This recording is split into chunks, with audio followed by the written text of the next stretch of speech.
ভরসা এক উপরে আল্লাহ, নিচে বাংলাদেশের জনগণ। আজকে সমগ্র বাংলাদেশের মুরব্বী বেগম খালেদা জিয়া, তার জন্যই আমরা দোয়া চাইব।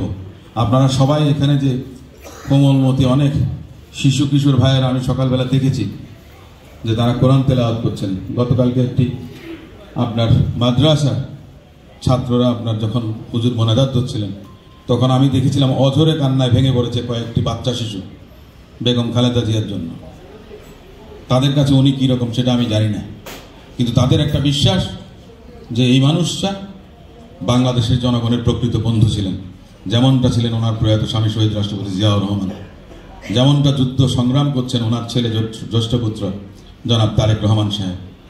এই মানুষটি বেগম খালেদা জিয়া, তিনি তার কনিষ্ঠ সন্তানকে হারিয়েছেন।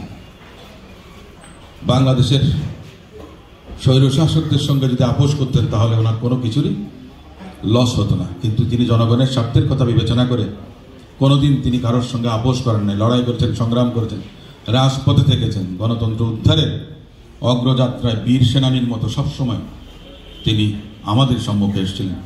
আমরা চাই বাংলাদেশে এখনো গণতন্ত্র প্রতিষ্ঠিত হয়নি।